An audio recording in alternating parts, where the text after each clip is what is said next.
And you're also tuning into the cosmological realm of the Neteru. And you're aligning with the Neteru in this physical realm. So this is called the Ben Stone motion. This is connected to my dear friend Heidi Murphy. When she passed in 2008, she's now one of our Hathors. We always intended to do this Ben Stone movement at the Great Pyramid to complete the recapping of the Ben Stone in our hearts, is what we said. And we'll get into the Ben Stone. It's related to the Bennu bird. It's related to the phoenix. So we're going to talk about that a little bit later today. But for now, we're going to do the movement. So again, what it's doing, and it's wordless, but I just want to attune our intention for this movement, what we're doing. We're working with multiple mudras, and we're we're calling upon our higher self to merge with our physical self. We're calling upon the powers of heaven and the powers of the universe to be with us in this offering. And we're also calling upon the Neteru that are going to assist us in this class. So once we do that calling upon, and in that way too, it does set a magic circle. And we're going to break down how the Ben Stone movement does that later.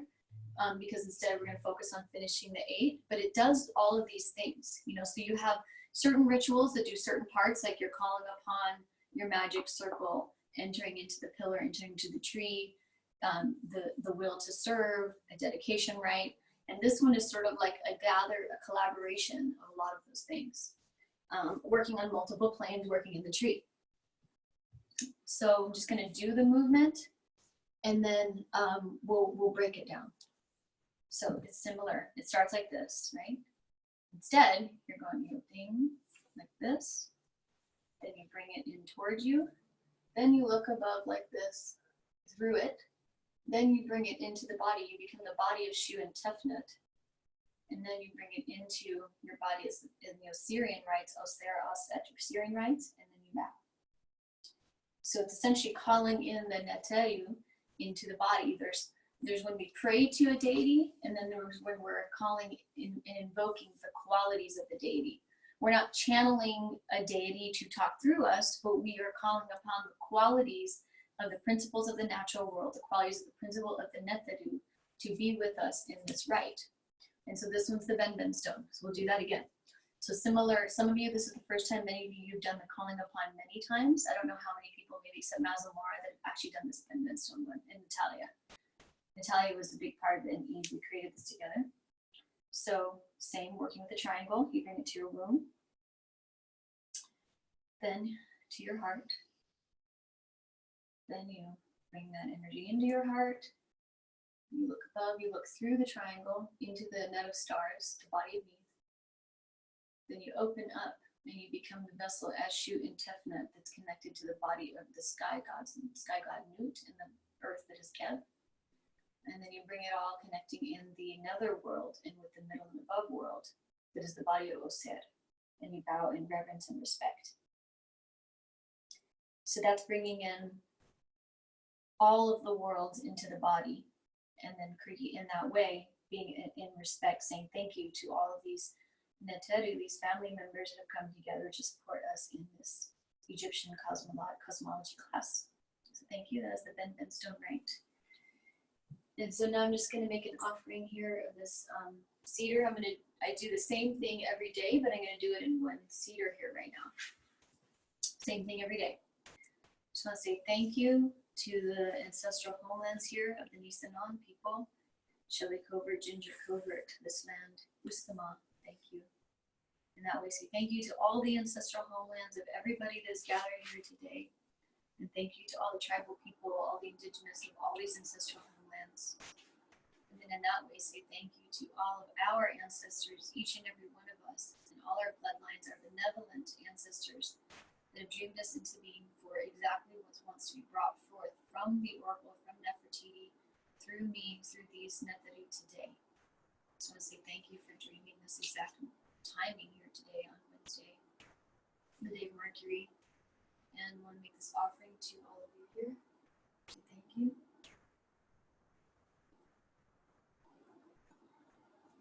And with this cedar, it's a cedar that I harvested also. It's always nice to know where your medicines come from. It's good to harvest it yourself through prayers and then use them in ceremony, right? harvest them mindfully, not over harvest, just a little bit. And just want to say thank you to this holy cedar medicine. It's a combination of cedar from our home, where we inhabit Mesa here in Nevada City, and then also from the Modoc National Forest. So thank you, the cedar medicine. And in this time with this holy cedar from these North American lands, I would want to just greet all of the Neteru that we are going to be working with today, creating that full circle, the 8 directions in all the worlds. I want to say thank you here to Oset in the the east, Oset in the east, southeast, Sekhmet, in the south, Serket, in the southwest, and there in Rek, in the west, Nevet, in the northwest, Anpu, in the north, Neath, in the northeast, Tehuti, and in the sky, Nut, Het Vedu, Seshata, in the netherworld, Osea, Ma'at, and in this middle world, made of the body of this earth, is Geb, Shu, and Tefnut. In this way, I want to say thank you to all of these Neteru that are here with us and guiding us and teaching us through bringing forth any wisdom that wants to be shared, and really for the benefit of understanding, so we may understand our relations with the principles, the qualities, the divinities, the divine qualities of where we come from and where we return to, so that we may then bring forward our creations with this level of connectivity, awareness, and relationship. So all that we do in our lives, every moment of our life, it is a walking prayer, from the moment we wake till the moment we go to sleep, and spend all that walking prayer in the night to wake again. The whole cycle of waking to sleeping to waking, awake state, dream state. And every day that is us walking our own prayers. You know, these cosmological technologies remind us of who we are on the inside and help us understand our relations with what is on the outside in every direction.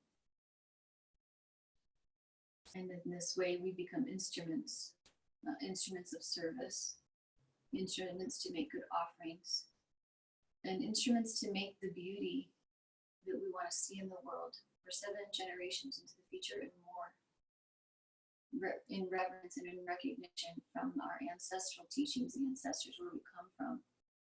And in this time of turning, learning how to innovate in a way that's very respectful, and innovate in a way that's part of what's needed in our journey of evolution, and also in the practice of giving and forgiving, not to take more and get more, but to give and keep forgiving, making of our life an offering of great benefit and great use. Thank you. Anka Neteru, Anka Neteru, Anka Neteru.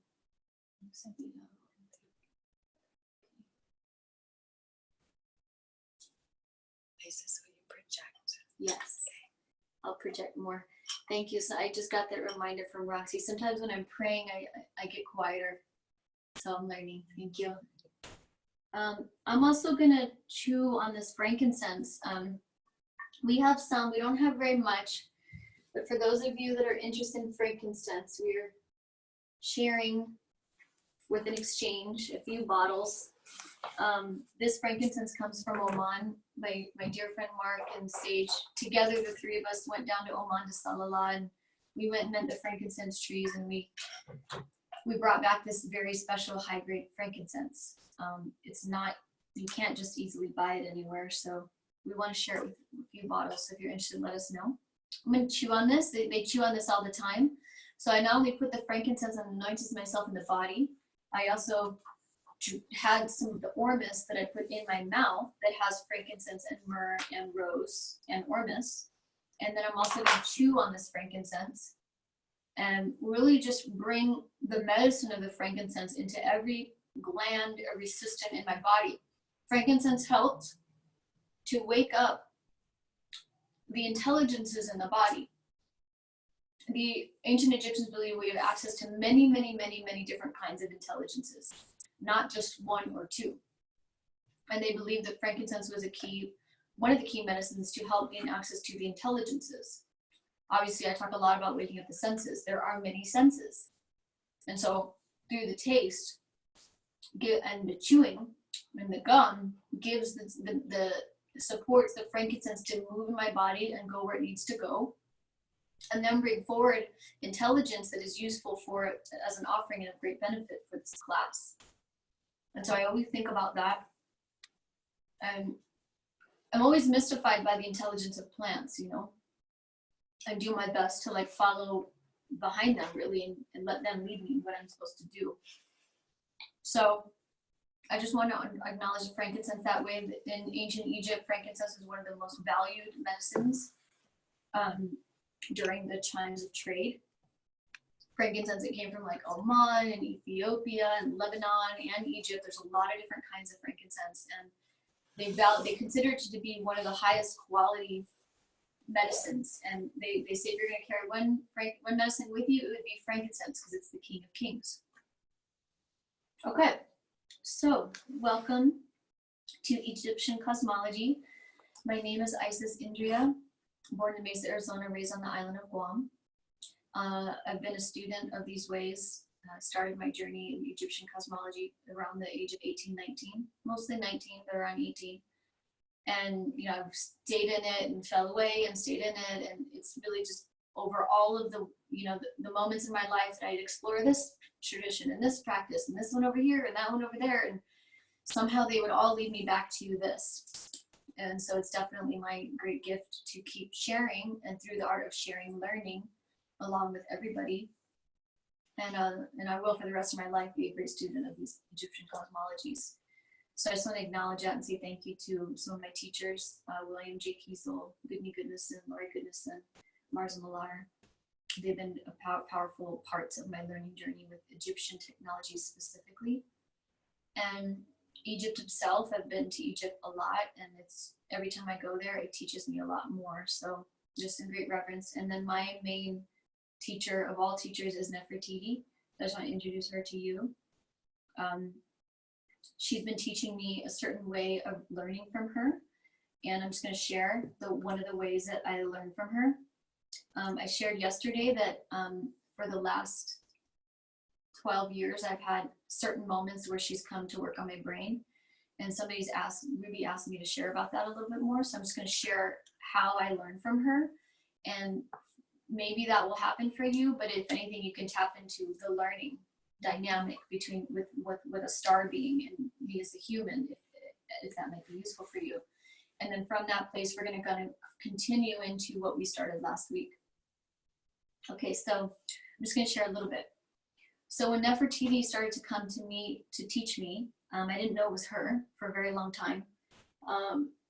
I wasn't even certain it was her until December. It took me that long to really realize, even though I had Nefertiti statues everywhere and I was always mesmerized by her and I read about her, and just never, for whatever reason, it occurred to me, even though it was like blaringly obvious everywhere. So that's worth noting. If there's something that's blaringly obvious that you're not noticing about a Neteru or a deity of some kind that's around you or within you or talking to you, now's a good time to notice. So she started coming to me through a variety of means, whether it was a dream, like a waking state, through trance, a psychedelic experience, or in a deep yogic practice. It's been multiple ways that she's come to me, or working with plant medicines. She first started, the first time she came to me, and I didn't know it was her, I was sitting like this in like a throne. And I at the time didn't realize it was a throne. I was like this, and this was first in that moment right before you wake up, where you're like still in the dream state, but you know you're starting to enter into this place. So it's like that middle time. And what she was doing was, her and a bunch of beings, and they asked me first, they asked, can we work on you? And I said yes. And so that's really important. If the beings are coming to you, make sure they ask you if they can work on you before they start working on you, because you want to feel clear about if beings are working on you, that those are benevolent beings. So it's very important, and you have the opportunity to say no if it's not the right time. So I just want to speak to that because it's really important. Anyways, her and some other beings asked if they could work on me, and I didn't say verbally, but to them I said yes. And what they started doing is they came inside my body and started to stretch my brain like this. And I realized later it was similar to what was happening here.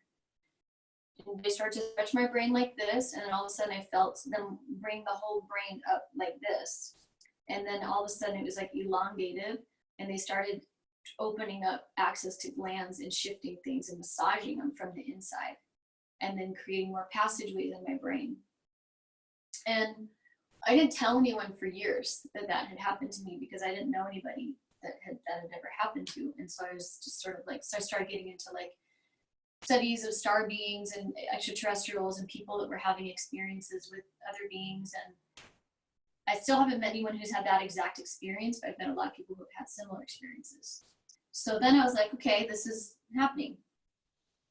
And it happened 2 more times after that in a slightly different way, where the same beings would come and work. And every time they work on my brain, it was like they were helping me get more access to what some refer to as the Akashic records in ancient Egyptian cosmology. We have access to all the innate wisdom and intelligences in the body that is, as within, so without, that's everywhere. And I realized she was helping me tap into an oracular bubble where information moves from all time and space. And it's less about me studying and memorizing every book or everything I'm going to say, but more tapping into this realm of possibility of instruction and information, and letting that find its way through me as an instrument. I realized later that's what was happening. It took me a long time to understand. So I started having multiple experiences with extraterrestrials that were different, and I realized that she was basically guiding me to this world of interdimensional star being relationships. Some say extraterrestrials, some say terrestrial beings, some say interdimensional. There's a lot of different terms, and a lot of those terms have definitions. They're starting to define the differences. So I'm still learning those. I just want to be clear about that. And more recently, she gave me 2 lessons, and I want to share these lessons because I do feel like they're necessary. I was having a conversation with Maz the other day around divination board.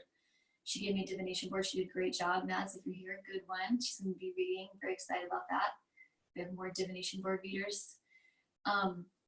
But one of the things Nefertiti taught me that I am still learning about, that I've always been learning about, because one of my questions was how do I get out of the way so I may be a clear vessel for you and for the Neteru to speak through me? And because it's not about me, I am not the teacher. I'm the instrument for the teachings to come through me. And so I wanted to be really, I'm still learning about the term teacher because it feels like a more modern term. I don't feel like that term actually applies to what's actually happening right now, but I'm using it because it's a term that most people are used to. But ultimately what I am is an instrument for these teachings to reveal themselves through me, because as they're revealing themselves through me, I am learning about them. So it's a living teaching, not teaching, but living, sharing, learning experience. It's a ceremony. I talked about ceremony yesterday. And so when I asked her that, she was showing me, she's like, well, I'm going to teach you how to sit inside me as your throne. And I was like, okay, and my sweetheart was next to me, and he was with me the entire time. He didn't know it was happening. It took me a while. And so finally, and she's like, you need to get comfortable with this. And she was like, because this is the time of the thrones. Everybody needs to get comfortable with thrones. Doesn't mean throne to rule over. It means seated in your majesty in what you're here to do, and owning it, taking care of it, being responsible for it.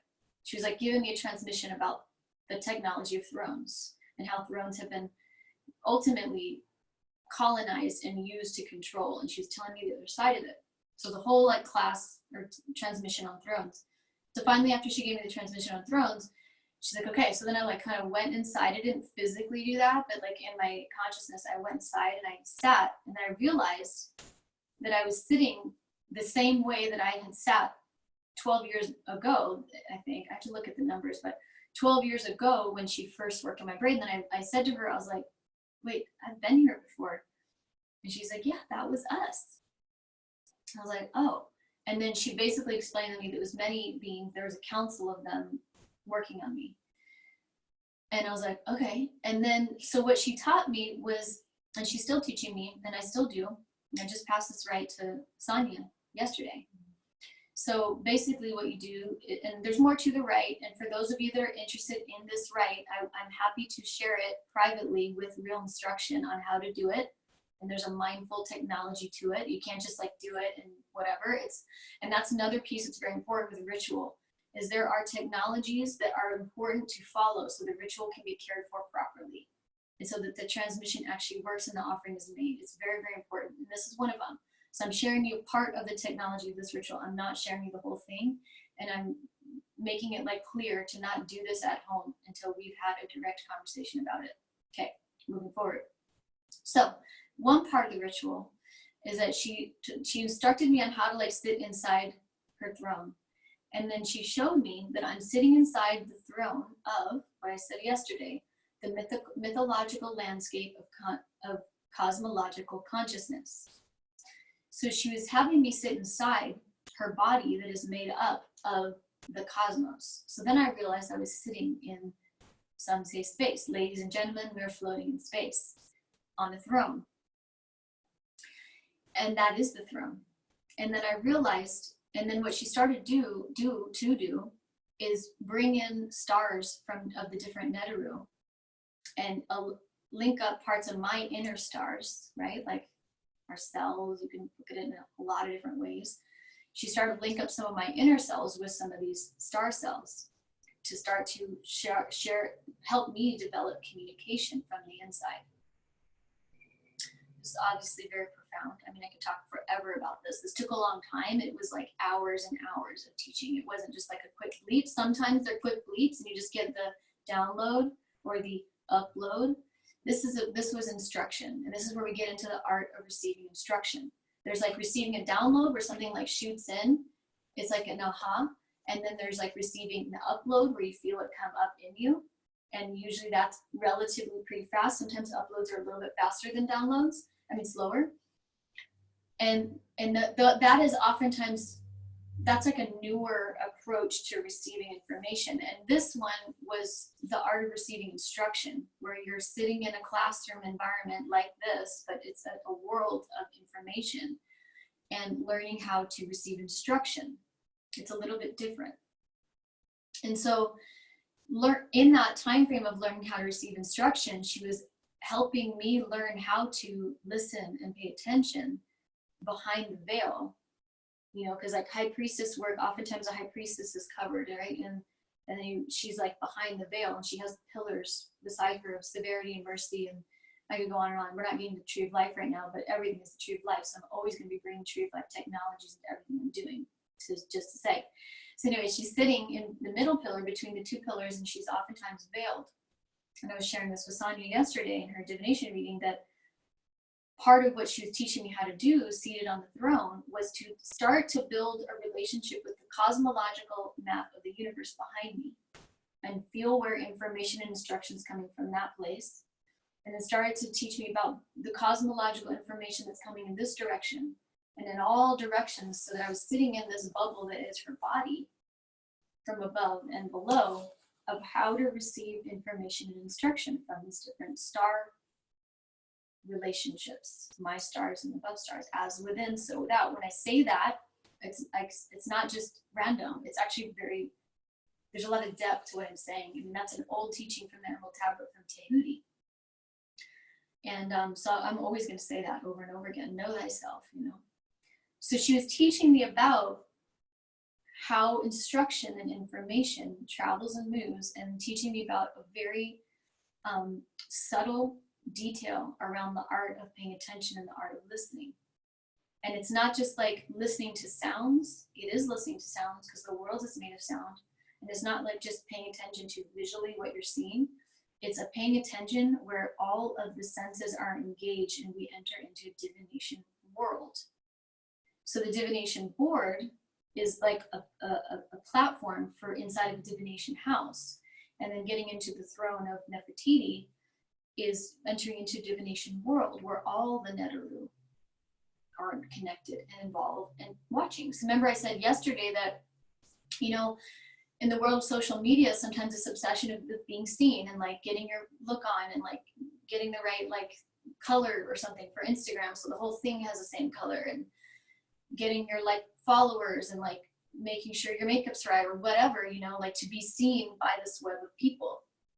And which I do sometimes. I mean, you know, I like put my orange shirt on, my nice necklace. I like intended to comb my hair. I didn't quite get there, but put lipstick on and got ready for this dimension. And what she was letting me know was that in the dimension of the unseen, there are far more beings paying attention and watching you and helping you, wanting to help, than there are physical humans. And so she was teaching me about paying attention is also paying attention to your seat on the throne inside of a cosmological world of relationships. It's not just the physical realm. This is actually one of 7 cosmic planes of them. And then I started to meet all of these and enter into all of these worlds. And so why I'm here today in this moment on the day of Mercury on April 1st is to bring forward the cosmic laws. That's a kind of a cosmic joke, but is actually the truth of all life. Sometimes this is teased in a lot of ways. Like it's just some like, oh, for the years, like, oh, Isis, there she goes again, kind of a thing. And however, where I'm going is probably related to where you're going and where you're going. It's like so this world of relationships, you know, and I felt like in this moment, I just wanted to acknowledge the cosmic clowns in the world. And I feel like that's very important, because part of what can help, like, you know, when I was in my dark night of the soul yesterday and I was having a really, like, I had to go through it. And part of what helped me go through it is my sweetie was bringing in some comedy to the picture to help me laugh at myself going through it, laugh with myself as I was going through it, because that was helping me like go through the Duat, the underworld of my own journey. And the cosmic, you know, I just want to acknowledge in the Hopi tradition, you know, Marza, one of my teachers, she's taken me out to the Hopi lands quite a bit. And I'm like, wow, great teachers. And one of the rituals is there's this ritual of the clowns, and the whole community sits around while these clowns essentially mock every family they're called to, all of the rituals, all the traditions. They're just comedically mocking everything that happened in the last however time they're meant to, in their full clown ritual garments. And the community sits around and watches and sees themselves and sees each other being mocked. And the medicine is to actually be able to see yourself and like the drama of life, you know, and to help receive the teaching so that you can then carry forward in your life with that teaching that you probably wouldn't have seen if it wasn't in a joking way showed to you in that way. It's also a way to receive feedback in a different way. And so I just felt like I wanted to honor that, because today is like, quote, April Fool's Day, April 1st, Fool's Day, the day of the Fool. Mm-hmm. So the Fool, where this is a time of jokes, you know, the Fool archetype is each and every one of us all the time. We're always the Fool. We're always going through the journey of the archetypes in relationship to all of these beings. And so I just want to acknowledge the medicine of the Fool in relationship to what we're learning here today. The Fool archetype engages the imagination. It's always like, one of the things I love about the Fool is the willingness to like take risks and like go towards something, not knowing why or what, but like go towards something with like a real awe and wonder into the manifestation, like to it in general, with an engagement of the imagination, that like realm of the imaginal realm.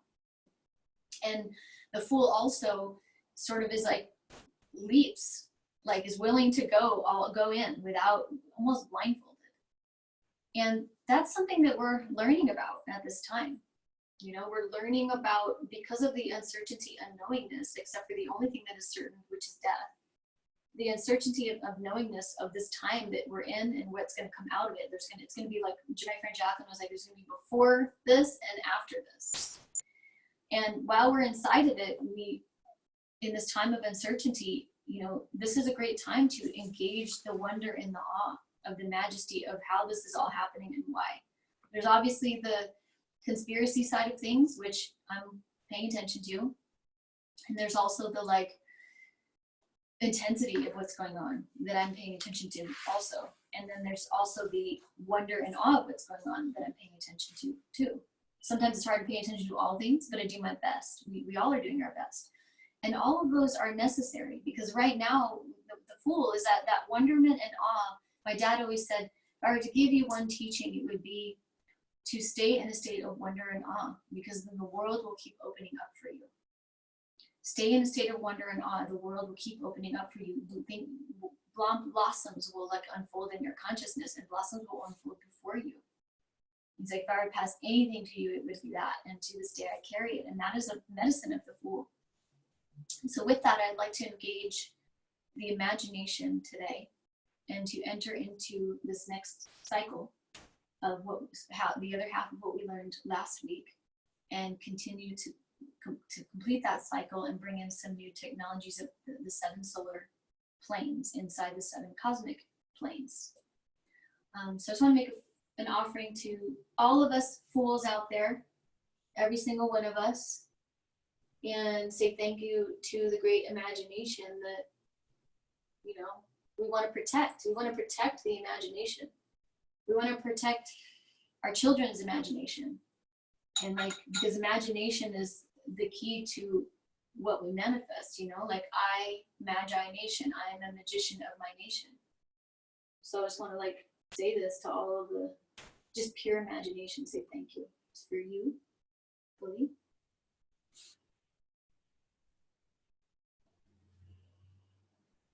All right. Okay, so any questions before we start go back to the wheel? There was one question around if there were specific plant medicines you worked with to support your connection and instruction from Nefertiti. Yes. What was the question about instruction from Nefertiti? Was there a specific plant medicine that helped you receive these instructions? From Nefertiti. Yes, that's a great question. The question is there a specific plant medicine I use to receive instructions from Nefertiti? Yes, great question. I always, always, always use Blue Lotus. Like Blue Lotus is one of the most powerful oils for me personally. I basically like in a service to Blue Lotus at the end of the day.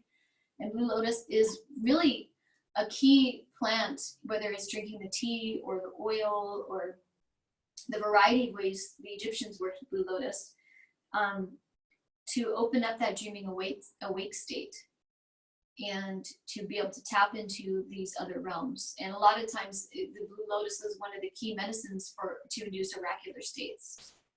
So Blue Lotus is like my #1. In fact, we should probably read a passage about the Blue Lotus next week from Awakening Osiris. One of my other teachers now I'm studying with right now is Normandy Ellis. I read a bunch of her books. Check her out. She's awesome. Check out her books, Normandy Ellis, Normandi Ellis. Great question. Thank you for asking that. Okay, so I'm going to use my scepter. This is my scepter. Isn't it nice? I got this in Egypt. I got this in Abydos. And I'm going to use it to see where we are. I think it's really quite useful. This is a symbol of power and empowerment that was used in ancient Egypt. Sometimes it was you sometimes see a lot of the deities in Neteru holding the scepter. For those that are new, Neteru are it's the term for the emanating beings' qualities of divinity. They're the deities, and so oftentimes in ancient Egypt, one would invoke the qualities or the energies of that deity to support them in a certain part of ritual or rite or whatever it needs to be. So we're gonna, for those of you that are new, we're gonna follow along a path that we started last week, and we're gonna work with some new deities. So we're gonna briefly just honor and acknowledge the Neteru, the deities that we worked with last week, and then we're gonna continue in the bottom half. So this whole timeline from right here to this upper timeline. Now this is related to the time of day, right here. Okay, this upper. Now, this doesn't necessarily relate entirely to directions if you're calling in a direction for a specific point in time where you are. This is more related to the time of day in relationship and the directions related to that time of day, not necessarily directions in all four corners. Okay? So a lot of people are asking me questions about that because sometimes the reason I'm bringing this up because south is currently at the top, and some people, so a lot of us in ritual, we think of north as at the top, and that does apply. Remember, everything has fractals. There's like a wheel inside a wheel inside a wheel inside a wheel. There's fire, and then there's water of fire, and then there's fire of fire, and then there's air of fire, then there's earth of fire. There's the tree of life, and then there's a tree inside one of the spheres of the tree of life, and then there's a tree inside one of those spheres that's inside this tree that's inside the tree. It's very, you get in, that's where we're getting into subtle to most gross to most dense and dense to more subtle. And we're learning about cosmological maps on different planes. There are different cosmological maps on different planes. We're talking, last week we briefly addressed the 7 cosmic planes. And today we're going to talk about the 7 solar planes in the 7th cosmic plane. Okay? So, and why I am bringing this up right now in relationship to this is because in the Western world, we're so used to reductionism. Reduce, reduce, reduce, reduce, reduce, that this thing means that.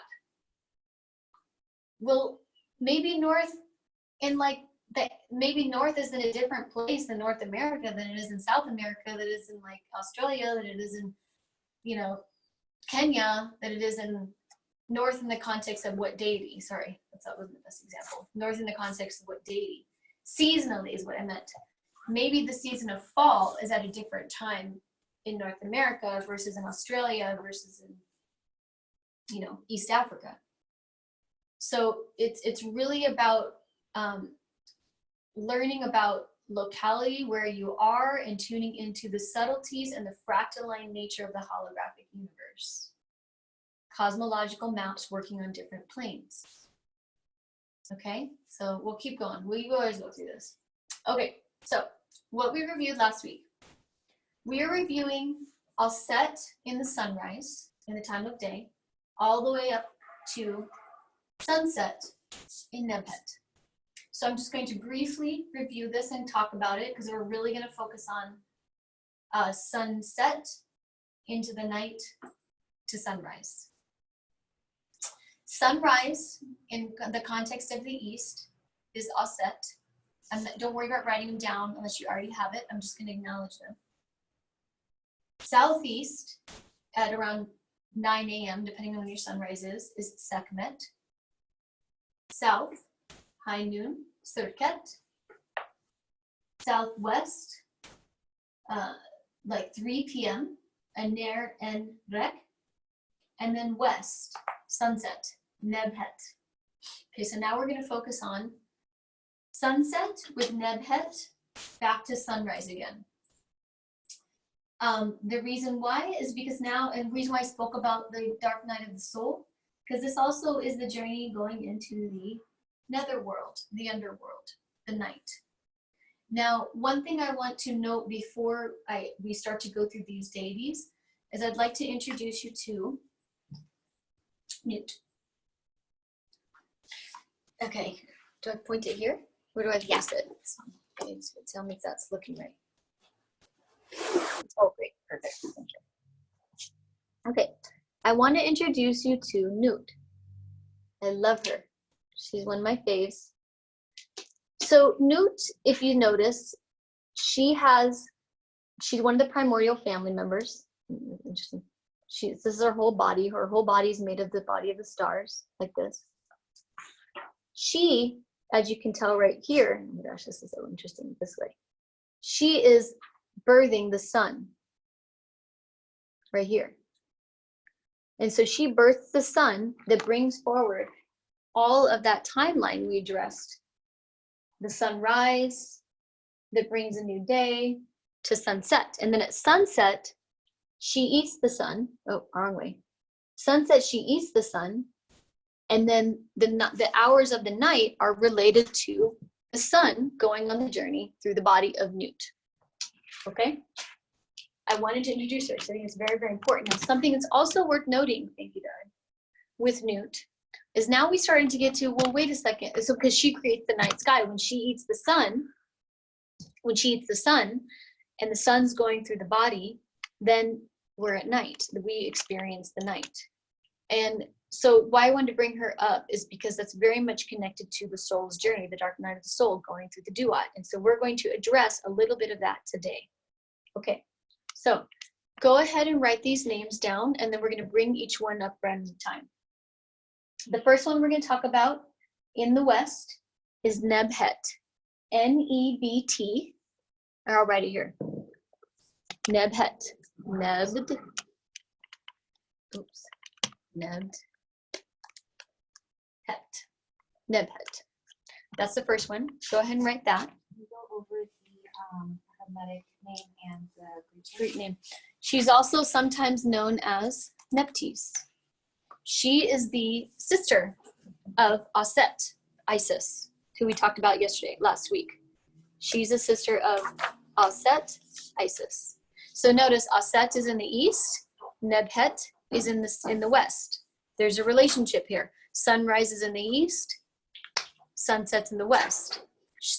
Aset cares for birth, the birth of a new day. Nebhet cares for souls going on a journey to the night. Oftentimes in ancient Egypt, you know, on the west side is where a lot of the tombs are. And so the solar boats, they would cross through the Nile, and then when the soul was going on the journey to the afterlife, they would then be buried in the west. And that's the realm that Nebhet cares for. We'll talk more about it. Then, in the northwest, we have Anubis, also known as Anpu. Anpu also has, and we're going to talk more about him, Anpu has a partner named Apuat. And the two of them are the opener of the way of the north and the south. And they're related to northwest in the context of this compass. Now, I evolve and change the cross quarters, southeast, southwest, northwest, and northeast, depending on the context of the ritual or depending on the context of the class. So for right now, we're working with these deities, the cross quarters, in this way. But I do change them. I just want to be clear about that. I always stick with, though, Aset in the east, Sirket in the south, Nebhet in the west, and Neith in the north. So I just want to make that clear. So Neith, she's in the north. Oops, north. I love her. I love all of them. Sekhmet's misspelled. Oh yeah, it is. Thank you. Oh, not my fault. No problem, Ruby. Ruby did a great job. You rocked it. You crushed it. So anyways, thank you for that. We'll fix that. So then from Sekhmet one to make, she needs an offering from you, Ruby. Oh yeah. So we're gonna make her an offering right now. Totally. Okay. Sekhmet's like, hello. So Neith in the north, Ruby's making an offering right now for Sekhmet. All right. She wants to be seen, acknowledged for that, and we fix that. And then, go ahead, I'll just tell them. And then in the northeast is Tehuti. Okay? So now we're going to stick with these four Neteru, these four deity, in going from sunset into the night. And we're going to briefly address Aset in the morning. Now, these particular names, most of us, I speak of this every time. We can move this down, darling. Thank you. We speak about this every time that, you know,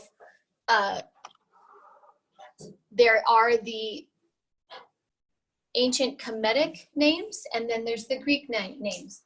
Most of us are used to the Greek names. Like Isis is a Greek name. The Kemetic name, Kem, K-H-E-M, Kemetic or K-E-M, which means black soil. That's where the term alchemy comes from, Kemetic. Is Aset. And so this entire deck we're working with, which is the Book of Doors, is going to be using all the Kemetic names. Why that's important is because the Kemetic names, and we're all still learning how to say them, create a vibrational frequency, a sound, because in Egyptian cosmology, the world is made of sound. And so when we learn how to vibrate the names properly, we're tuning into how sound manifests, how sound makes geometries and manifests. And also ritually, we're learning how to tone the divine names that work on multiple dimensions. Remember we talked last week about the seven cosmic planes. So that's 7 cosmic dimensions from this earth all the way back up to the constellation of Draco. Where today we're going to address 7 solar planes inside the 7th cosmic plane. So tuning into tones and frequencies of these Kemetic names taps into these multiple planes, multiple dimensions. We can feel it, you know, like we all feel it. When we get that tone, man, we feel it. Whatever it is, whether it's like the Om or the Re, you know, when we find the tone, something happens in the field. That applies to all these deity names. And so it's tapping into their frequencies, their vibrations. Okay, so we're going to start with Nebhet. I just want to, Sonia, do you mind holding this for a little bit? I'm just going to grab something. So Sonia's going to hold Nebhet up, get to know her. And before I'm just going to grab something, but her family is the family of Ra. So she's related to this solar universe, Ra. Ra's the sun god. And then this is her name, Nebhet. This is her family number. She's one of 8 in the family of Ra. Oops, one of 8 in the family of Ra. Up here, this is her hieroglyph. So get to know and pay attention to her hieroglyph. Maybe go a little closer. Because the hieroglyphs are very, very important.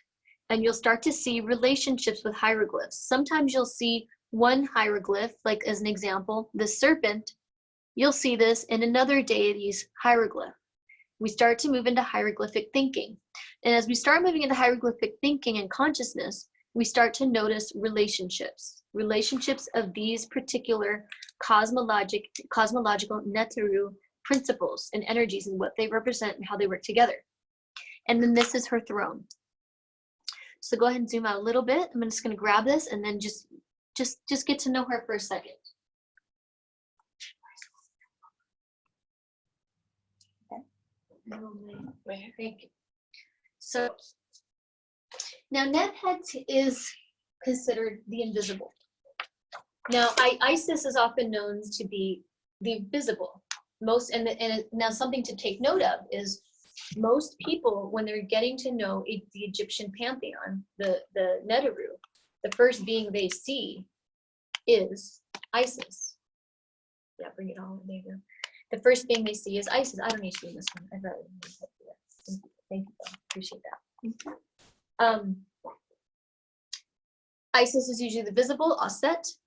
Nephthys, Nebhet is usually invisible. They're sisters. Now, Nebhet is oftentimes given a bad rap because she usually is related to death because she cares for souls that are going into the afterlife. She's like the doorway to the souls that are going into the afterlife or going into the netherworld. She's also related to like decay and like compost. She's like decomposition. It's like breaking down. And it's like that moment where we begin to enter the dark night of the soul. That's very, very, very much about her role. She's also she works in relationship with Tehuti because she's Tehuti. Remember, Tehuti he's the great scribe and like of language and the words of power, which is magic. She's often referred to as the mighty words of power because she has that strength of the words of power. She calls upon the strength of the words of power because when a soul's going on a journey to the afterlife, they need to know the divine names to get through the Duat. So she's very, very, very strong. I mean, she's like, they refer to her as the lady of the house, you know? And that's why sometimes she's unseen. And I remember last week's class, she like jumped out of the deck to make sure she was the first person seen. I think I said, let's introduce Aset, and then it was Nebhet's image. And so really, I think why she jumped out at this time was because this is a time where, because we're all stopping for a moment, is the unseen and the invisible is having a moment to be seen because we're not running around like crazy people trying to do 10,000 things at a time. We're literally having to stop And that's ultimately very connected to high priestess work, because you have to be able to stop to feel into the invisible. So the invisible has a place to communicate with you. And right now, that's what's happening. So I feel like it's very important that we're starting with her. Now, she is, and we're going to get to her, one of her sons. Okay, so Isis's partner, Aset's partner, is Osiris. Often, sometimes in the Kemetic term, is Oser. He's often one of the more popular deities too. Osiris, the Greek, Oser, Kemetic. Now, she also had hooked up with Oser, and they had a son named Anpu. And Anpu, also known as Anubis, is one of the more popular deities. So let's keep them both up. Okay? So, and Anpu is the next, maybe we'll switch because it goes backwards, right? In time. Sorry, or not in time. All time space. Oh, yeah. Okay, so Nebhet is, sorry, this way. I'm still backwards learning. to us and This forward is to a them. camera too. That's the camera. Yeah, so Okay, that's I'm good. confused. Yeah, I know. Nebhet is the west. Anpu is the northwest. So get to know them. Talk a little bit more about Nebhet, and that's going to lead towards. This is her Anpu. son. This is her That's son. where it moves to next Yeah. right now. Yeah, I'm going to talk about her a little bit more, and then we're going to go to her son. Okay, so is this me? I'm holding Nebhet. Yeah, Yeah. okay. As you can see, Nebhet has all of these tiers, right? Now, maybe let's do her now. We introduced him. Okay, you hold. Thank you. Still learning how this works. Let's face the camera. Yeah, perfect. Okay, as you can see, she has all these tiers, and she's related to the west, and west at sunset is also related to water. And all of those tiers are related to the intelligence of sorrow, which is also related to Bina. And it's also the intelligence of sorrow and like release in grief that then also is purifying and cleanses and supports. It's kind of like when somebody close to us has passed, you know, inevitably like tears swell up, and it's tears of both grief and praise. You know, Martine Partel talks a lot about grief and praise. And so she's also about the journey of the dark night of the soul and going into a state of fermentation, starting to enter into it. And like we all go, and she's very much about the cycle of death, the death that feeds life. You know, Oser is about the cycle of life and death. She's about more the journey of death and decay and composition that then is food, like compost, that's fertile food for the soil. That's what she's very, very much about, is the intelligence of compost. She's like a deity of compost. And she's the sister to Aset, Isis, who's the deity, the Neteru of life. So life and death are sisters. They're family. She also can bring about, she acknowledges and like brings about the recognition of confusion. That's funny. I got confused when I was going to say confusion. You two were looking at each other and it confused me. I was like, did I do something wrong? Classic. So she is very much about confusion. Confusion, like noting confusion, and then also noting when confusion can lead to deception. She's like calls upon that awareness. Where are we letting ourselves comfortably be in the realm of confusion so we can allow a place for deception to enter because we were just, quote, confused. So she really helps us check our own responsibility to subtle awareness. It's like we can't pretend we don't know, because we actually do. And, you know, oftentimes it's easier to say I'm confused so that one can stay in a state that doesn't require responsibility to care for, attend to, and recognize what we're doing. So she's a very, very big teacher of that. So I just want to acknowledge that. Let's see. Oh, she's also about the alchemical nature of the waters, of the holy water that is sorrow and is tears. You know, there are different kinds and qualities of water that obviously, and there are different technologies of how water works in our body. You know, there's like tears of sorrow, there's tears of joy and praise, and there's like sweat that pours out of the body, and then there's like the way the shower feels on the body when we're receiving it, and that's the way that when the water's hot and the water's cold. It's all the details and differences of the holy waters and how they work in relationship to creation. She's very much about that particularly, and the purification, the putrefacting and purifying nature of the waters that are the waters of sorrow. And that is the time when we, go into the night. That opens up those doorways. So there's Nebhet, sometimes Neptis. She is also a very important deity related to caring for the rights of the dead. And her son, Anpu, who we're about to talk about, is one of the main protectors of it. Okay, thank you, Nebhet. We love you so much. All right, now, Anpu, often known as Anubis. You can bring Anpu closer so they can see the hieroglyphics. Anpu at his feet has two. There's the hieroglyphics. So just take a note at the hieroglyphics, all those symbols over by the head of Anpu. Really quick, Nebhet and Neptis are the same? Yeah. Okay. Mm-hmm. I'm going to go ahead and scan back a little bit. And so if you see, Anpu is holding the scepter, which I held in the beginning, the scepter of power, and also the Ankh, the key of life, and then has two Anubai at his feet. And that's where we have the two Anubai, which are Anpu and Apuat. Anpu is the opener of the way of the north, and Apuat is the opener of the way of the south. They care for the journey of the souls on their journey through the afterlife. They help with all of the rites and rituals related to the dead. Something that's very deep for me and for many of us.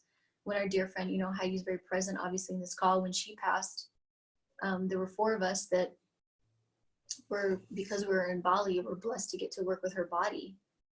And we did a whole ritual that we learned from Anubis with her body, where we washed her hair and we cleansed her body, and we did the opening of the mouth ritual and before she was cremated.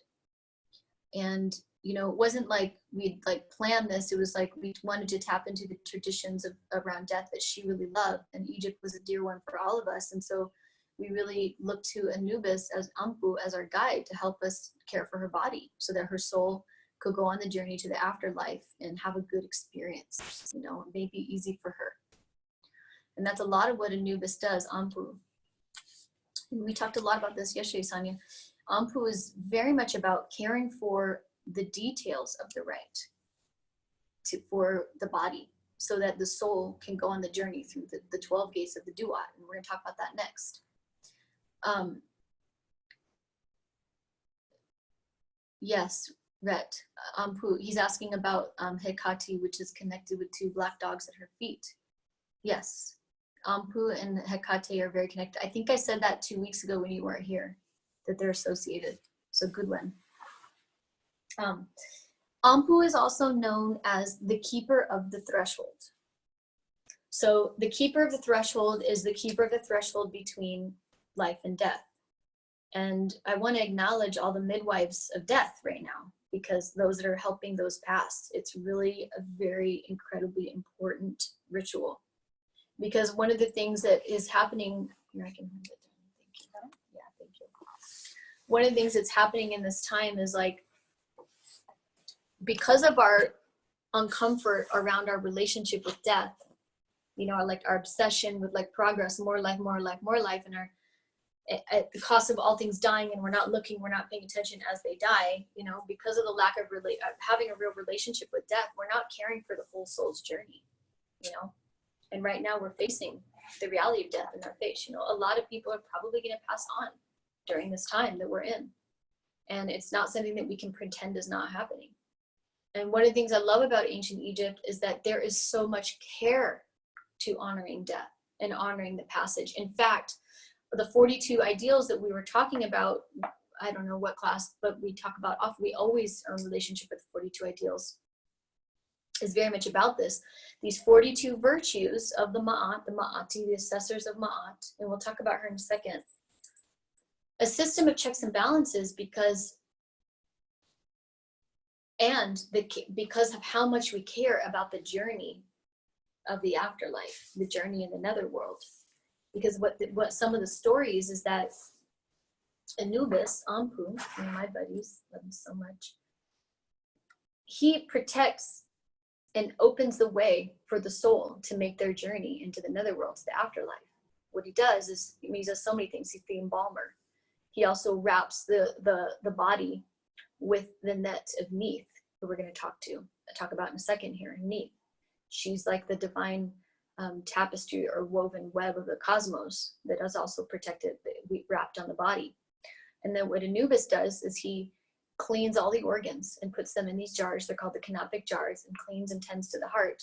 Because when the soul enters the doors and goes through the gates of the Duat, it's the heart that gets weighed against the feather of justice of Ma'at, against the 42 ideals of Ma'at, the Ma'ati. So he's caring for all those rights, every single detail, to make sure that journey can happen in a good way. Oftentimes I refer to Anubis as, for lack of a better term, I refer to him as kind of like tends to the shamanic rites of ancient Egyptian, because it's a term that people are comfortable with, are learning a lot about right now. He tends to all the shamanic rites of the soul. In a lot of ways too, he helps souls. He's helped, because remember, there's Anpu and Apuat, helps the souls on their journey to death, and also helps the souls as they're coming in.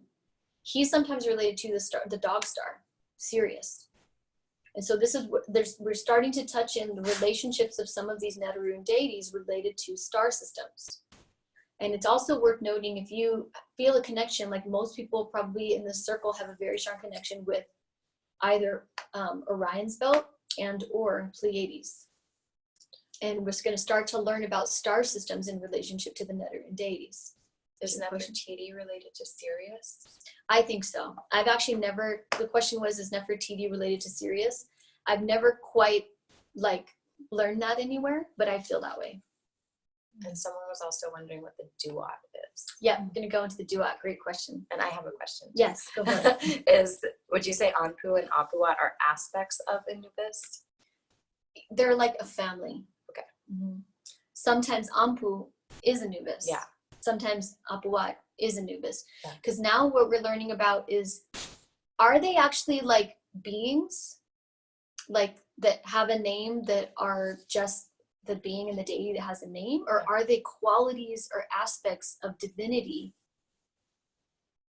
that shift and change based on what's needed? Like sometimes in ancient Egypt, you'll see queens have it'll have a crown like Hathor, like on the head. You know how Nebhet had the bowl, the offering bowl on the crown.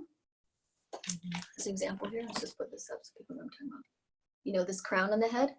Oftentimes you'll see a lot of the queens have these crowns. And so someone will be like, oh, that's definitely Nebtis, Nebhet. But then you look at the hieroglyphics and then you realize, oh wait, no, that's Queen Nefertiti embodying and calling upon the divine quality of Nebhet. And so what we're learning about is how we call upon these divine qualities that open up pathways of different intelligence in our consciousness and help us make of our life an offering, help us make offerings, which is actually one of the big things that Nebhet does. This is why on her crown she has this offering bowl.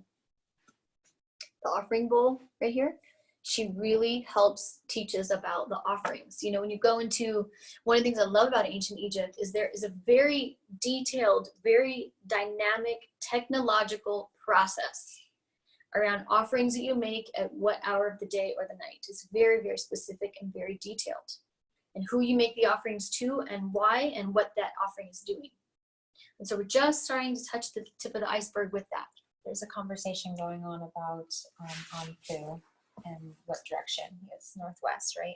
Yes, so Anpu. So, what are the dogs? Yes, Anpu and Apuat are the dogs that guard the gates of north and south. However, and also, Anpu is sometimes particularly related to Anubis.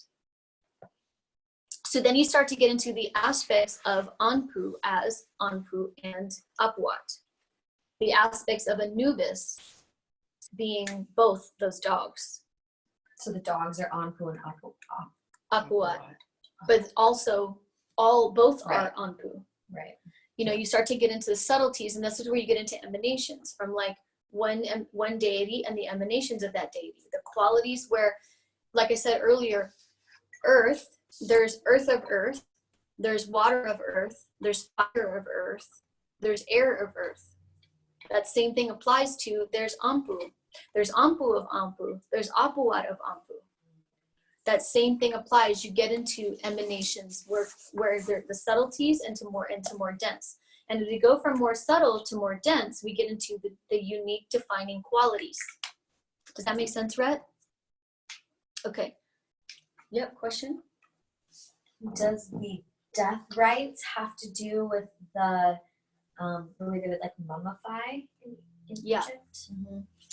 We are going to do a whole class just on the some of the ceremonial death rites, because that will take that'll take maybe 4 classes. Yeah. So we're gonna do that though. We're gonna get to that. Okay. So the other thing I wanted to share about Anpu too. Anpu is a guide. The guide to heaven is also a guide to Osiris. So there's the Nile, right? Most of us are familiar with the Nile in ancient Egypt, which is the river, the ever-giving, nourishing river of all of Egypt that travels very far. It goes through many different countries, actually. And there's 2 kinds. There's the Blue Nile and the White Nile. So there's the ever-flowing river of life that's the giving river of everything on planet Earth in the middle world. And in some of the Osirian rites, which is part of what this is saying, that the Anpu guides people to heaven and guides people to Osiris, Osir. There are 2 rivers in consciousness. There's the river of peace. That's the river that the soul takes on the journey going home through the stars back into the star system from where it came from. That's one of it's called the river of peace. There's more to it than that, but I'm just like starting to touch the thread of that. And then there's the river in the netherworld, which is the river that the soul takes to go to meet Osiris, to weigh the heart with the feather. That one's called sometimes the river of the netherworld, sometimes the river of the underworld, sometimes the river of the Duat.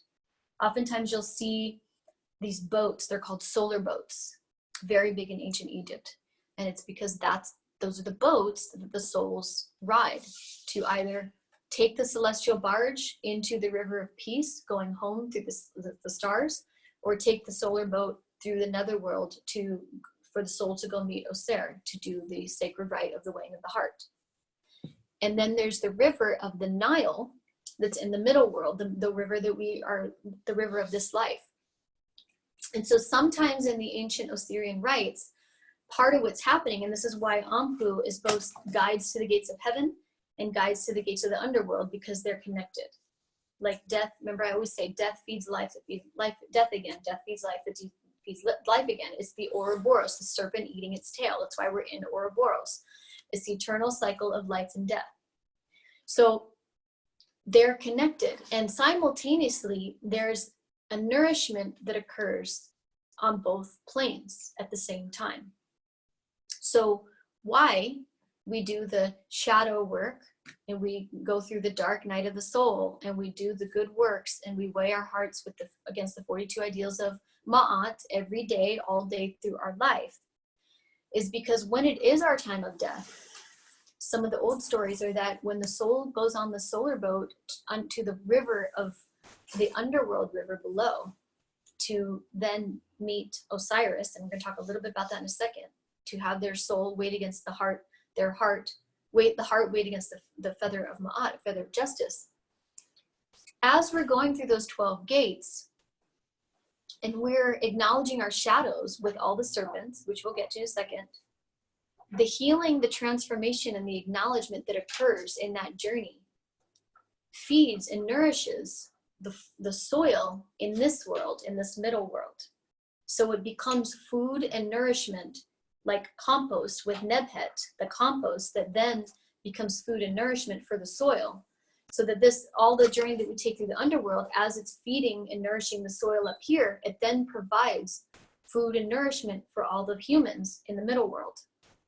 So as we're caring for ourselves in that stage in the journey through the underworld, we're also caring for our entire community, everyone we love in the middle world. And so there's a relationship between the underworld and the middle world and the above world. They go hand in hand. Same thing with the above world. There's a lot of questions. When Osiris weighs the heart with the feather, no, Ma'at weighs the heart. We're going to get to that in a second. Is it spelled solar, S-O-U-L-A-R, boat? Oh, so S-O-L-A-R, solar. But I love solar too, just like Rhett said. So the solar boats would be River Peace or River of the Underworld, there's two rivers. right? Are the They solar both- boats? They ride solar boats. Ride on both. on Yeah, both, okay. The solar boats ride on both. Okay. All right. So we're going to start to touch the tip of the iceberg of the Duat. Now, I just want to acknowledge it's 4:18. We can talk about the Duat all day. Like we will not even get to the tip of the iceberg. So I'm just going to do the tip of the iceberg. And then we're going to get through the bottom half of this wheel at night.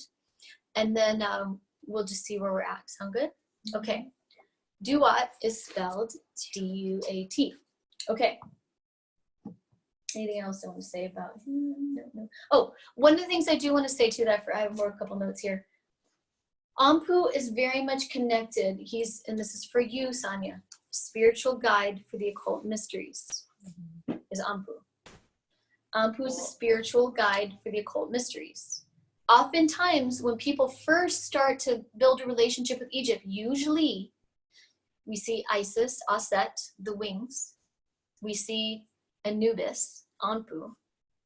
You see Osiris, Osir. Those are usually like the first three. Usually people will relate with one of them. I don't know, I keep seeing Isis everywhere. I don't know, I keep seeing Anubis over, the jackal-headed being everywhere. Those are usually the doorways, and it's embedded in their name. Anubis, Anpu. You know, the spiritual guide to the occult mysteries. So there's a reason why. Oh yeah, Tahuti's another one. So a lot of people get Thoth first. Okay. So, and then they become doorways to this whole other world of cosmology. And pretty much each and every one of us, I'm 100% positive, has had Egypt's been talking to us for a long time. Obviously, you wouldn't be here otherwise. And most people, and it's also worth noting and very interesting that one of the compass, they called the Great Pyramid the compass. And it's just interesting to me that the Great Pyramid is barely talked about in history. It's almost like you just, oh, there's this pyramid in Egypt. It's pretty big. There's 3 of them. There's so much more than 3. And it's also worth noting that the Great Pyramid to this day, it's 8-sided. It's not 4-sided. And we are going to get into pyramid technologies eventually. It's 8-sided. It's the only pyramid up to date right now that we know of that's 8-sided. And it's the only pyramid that can't be replicated as of yet. I'm sure it will happen at some point, but a lot of countries have been trying to replicate this pyramid and they just can't seem to get it. And why is that not talked about more? I'm curious. It's one of the only living standing wonders of the world that we actually can see, you know?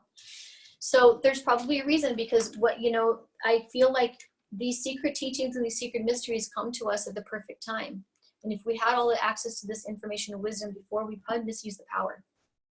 And so what it is we're all calling upon this great power at this time because it's needed. And it's of utmost responsibility for each and every one of us to be very mindful and careful and in a deep state of reverence and humility on how we care for and tend to and relate to these Neteru. One thing I will tell you, there was a time in my mystery school studies where I was being trained very fast. I was being trained in high priestess work very, very, very fast. And I came upon a lot of power that I didn't even realize I had. And I definitely misused the power. And I didn't even fully know that I was misusing it to the level that I was, because I was letting myself stay confused so I didn't have to be responsible for the amount of power that I was wielding and what was happening. And one thing I will tell you, it took me way longer to clean up the messes I made than the energy it did to start them. So this is why I want to say this, because when we start learning how to work with this power, number one, we can never use it to promote ourselves in a way that's like, I am this. Like, it's not about that. It's about like learning how to tend to the life force energy channeling through us. And we don't want to use it to control anybody or anything. Everybody has their own will. And that's very important. It's more about aligning with the will of the divine and learning how to be stewards in a very careful way of this life force energy moving through on behalf of all beings. It's very, very, very important. And I know I just need to speak that more and more, because as we start to learn and gain access to this innate power that each and every one of us has, when we see that we're growing stronger, we enter into this place with the threshold, just like what Anpu is, the threshold, keeper of the thresholds. One of the great lines of, the Shambhala prophecy is, the line of good and evil runs through the landscape of every human heart. As we gain access to this innate intelligence in our body and this more awareness and this power, we have to be ever more mindful of how we wield it, because it can be very desireful when we start to make the world and see how quickly we make it. And the world is made up of so many programs that we're still deprogramming inside ourselves. Like, we are in the day of Mercury, we're in the day of Aakhut. This is very much about deprogramming the programs. And it takes time to deprogram the programs. And it also takes even more care, because as we're creating the beauty we want to see in the world, we don't want to bring those programs that have been used to control society in that. We want to bring in the imagination and a consciousness that actually is beneficial for all beings.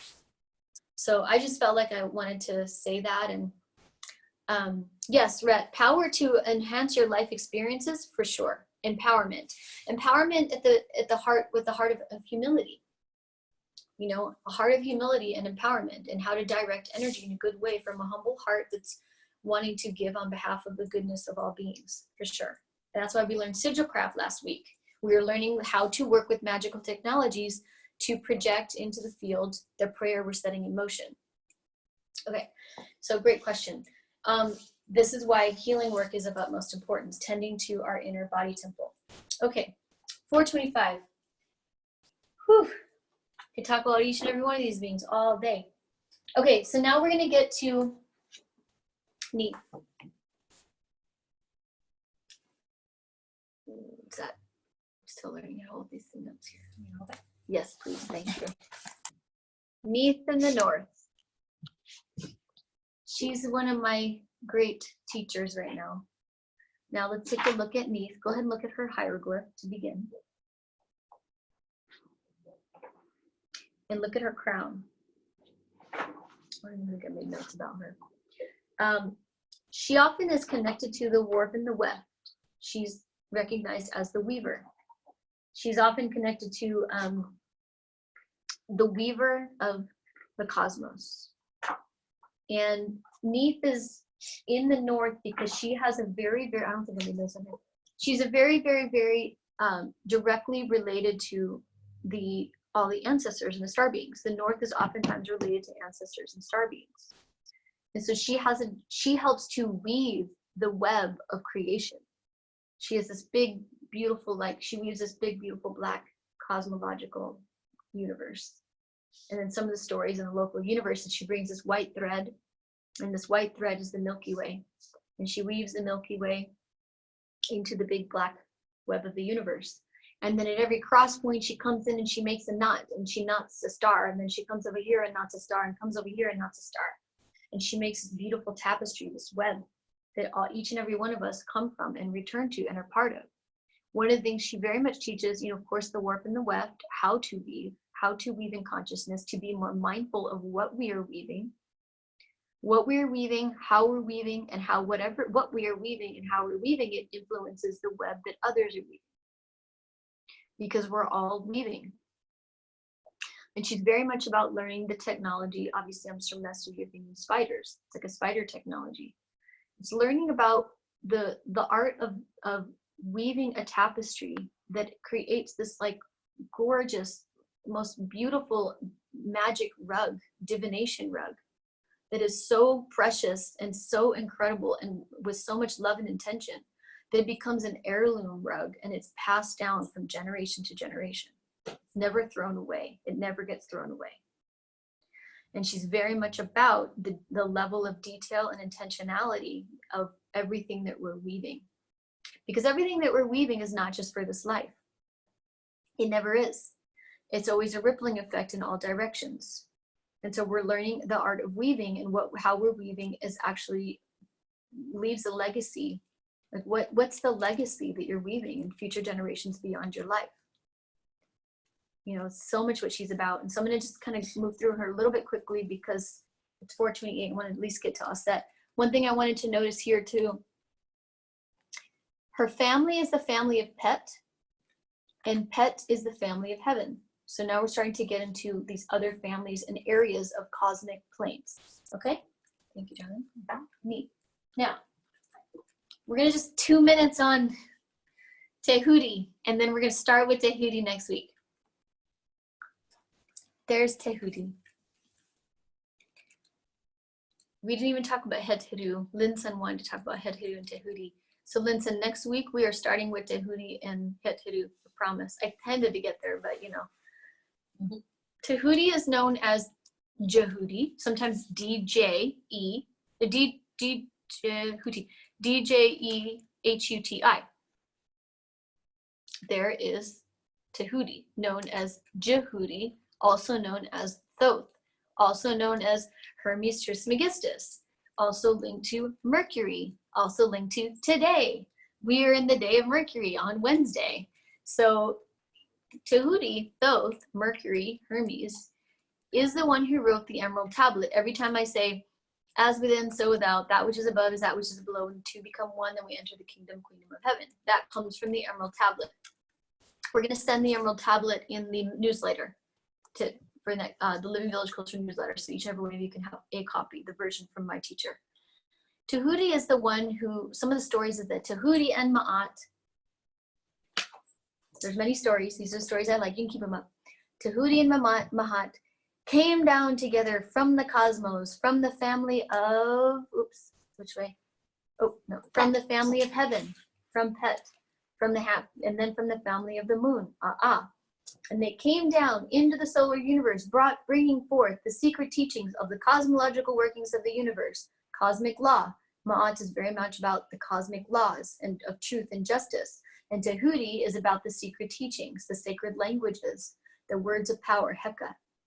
Some of the stories is they came down together to bring the cosmic teachings and the secret teachings to the planet Earth to support all living beings on living a good life.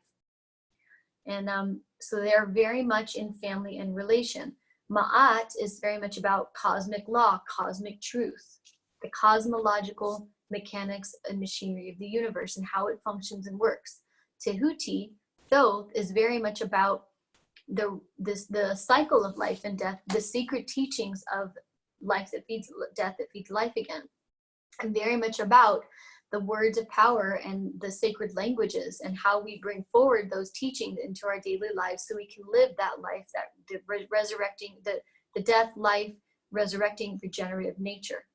So Tehuti brings forward the teachings of regenerative nature.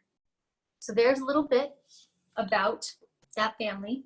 This is the under from Nebhet to Anubis to Neith to Tehuti, and then it leads to the sunrise, which we started with last week, which is Aset, the visible, Isis.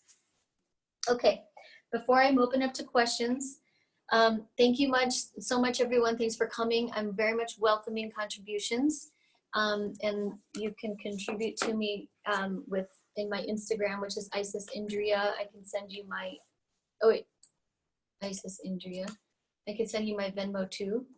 Very welcoming that. I forget to say that, and always remind me. Google Pay. And you can also Ouroboros NC@gmail.com. You can also make a contribution to Google Pay at Ouroboros at nc@gmail.com.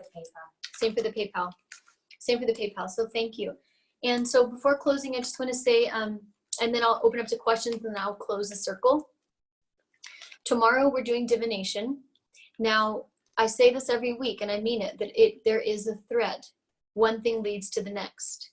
Art of ritual, Egyptian Art of Ritual that's on Tuesday, the day of Mars, making an action, learning how to make prayers and putting them in action. And the Egyptian Cosmology, understanding, Mercury is the day of the messenger of the gods, understanding how the divine purpose comes into form, souls entering, and also how divinity emanates and becomes manifest and unmanifest. And then into divination, where we have built a relationship with a sacred way of life through the art of ritual, developing a sacred way of life and developing a ritual way of life. And we started to learn about the Neteru and the different gods and deities and we're working with and in relation to always the seen and the unseen. We then start to enter into a divination house, the divination world. And we start to learn the corresponding relations, the signs, the seals, the omens. We start to be able to see things in multiple dimensions and multiple cosmic planes. And then that leads to learning how divination, the divination board works. All of this comes from Nefertiti, the Oracle. And so I just want to make a marketing plug for Nefertiti and the Oracle.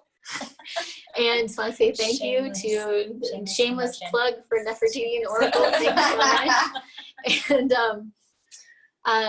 tomorrow I'm the same classes but different content every week, 3 to 4:30 p.m. PST.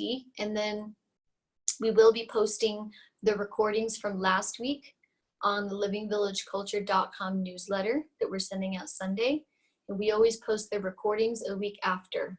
If you haven't signed up in the newsletter for Living Village Culture to receive the newsletter, go ahead and do that. You just go to the website and sign up the newsletter, and then you'll receive the recordings and the classes for the next week. Maybe check that in for we're very excited. already. Oh yeah, we're very excited because Eve is teaching a lot more. Ricardo Baldonado's teaching. Eve's doing Qigong. Ricardo's doing Tantra Yoga, and Marza is starting to teach with the school. She's actually one of the main teachers of the school, and she's teaching this Saturday. So look it up. And then we are launching the Academy of Oracle Arts website very soon. So we're very excited. And soon Special is going to come on to teach, and soon Roxanne's going to come on to teach. So get ready. The classes are growing, and we're just really grateful for your time and energy. So thank you. And then I just want to open up for some questions. Any questions? Missy has a question. Missy has a question. Sometimes I'm feeling it's difficult to connect each day of class because I'm ahead of you. Example, Mercury's rest day and today is Jupiter. Is there any way you can help with this? Yes. So the reason why you're in the day of Jupiter in relationship to the teaching of Mercury is because you're expanding your consciousness on Mercury's technologies. So a way that you can, Missy, work with today being Mercury while you're in Jupiter is wear sapphire, drop into the Jupiter frequency of the day of Jupiter. And I can send you some stuff for that. And that means you're working with that energy as we're learning about Mercury.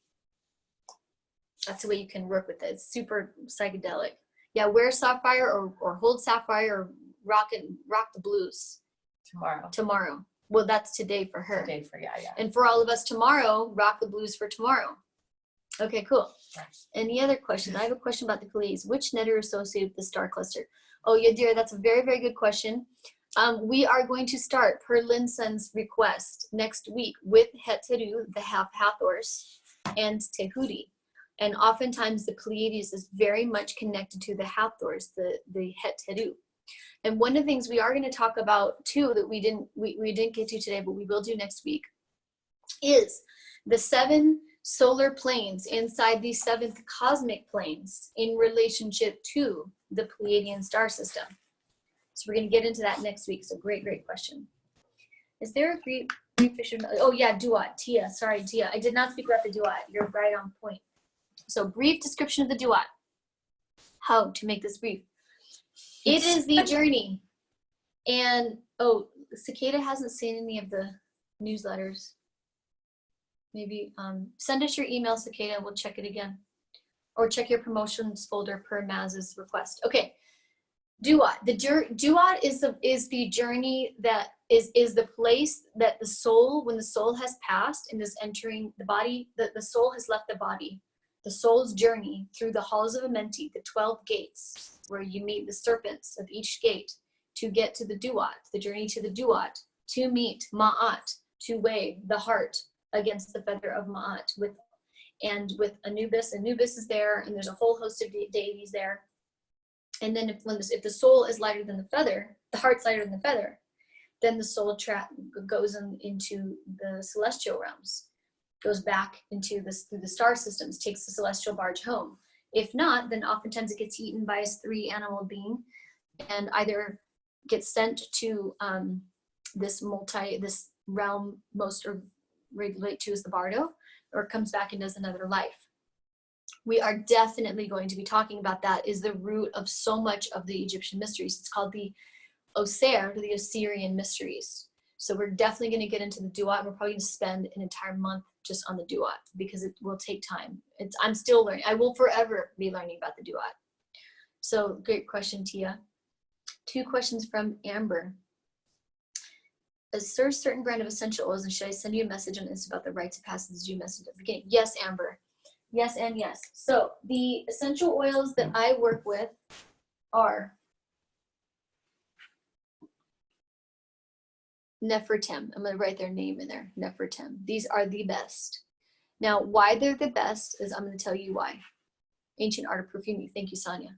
Why these are the best is because not only are they some of the purest in the world, but they are also ritually created. Now, you can get all kinds of essential oils in any family, anything where, I mean, not family, there's all different kinds of companies. Why I particularly use this company is because I know the person who's working with what sources, he's built relationships with the families, and he does ritual to make these blends. It's all made ritually. And so that kind of level of intention is involved in the making of these perfumes, this ancient art of perfumery. And Nefertem is the god, is the blue lotus god that brings the blue lotus to the nose of Ra. So it's also working with the Egyptian cosmology, which is very, very important to me. So thank you for asking that question. Nat, you feel a strong connection to Neith. How can I build a relationship with her? Can you speak more about her relationship with the stars connected to any particular star cluster? Yes. Neith. Me too. Neith is like one of my all-time faves. Okay, so let's pull her image up here. Where did she go? Neith. Where is she? Let's pull her up here a second. She wants to be brought to the table. Where'd she go? Oh, there she is. Okay. I'm going to bring Neith to the table. Okay. She's one of the oldest deities, Neith. She like predates dynasties. Am I doing this right? She predates dynasties. Now, one thing that's really powerful about Neith, there's so many things that's powerful about, she's inside the family of heaven, which is Pet. Pet is the family of heaven. Now, in the Egyptian cosmology, just like figure out how to hold her here. Learn how to hold her. In the Egyptian cosmology, there are 8 families. They go from the most subtle to the most dense. Okay, so I'm gonna just not hold her up so I can talk because it's a little hard for me to do both. Okay, so in the families of the Egyptian deities, right? This is emanations. The top, not the top as in like better or worse, just most subtle is the Tepi-Aui-Un. Those are the primordials. It's like when you think of like primordial water, primordial earth, primordial air, primordial fire, it's primordial. It's not dense. It's not like the water in your cup. It's like, I use this example a lot. It's like the hydrogen and oxygen just like spinning everywhere. So it's this big body of primordial water. From the primordials, the next, and each family has 8. This is according to the Book of Doors. The next family is the family of Pet, and that is of the heavenly realms, and that's where Neith resides. So Neith is pretty much the entire embodiment of the stars herself.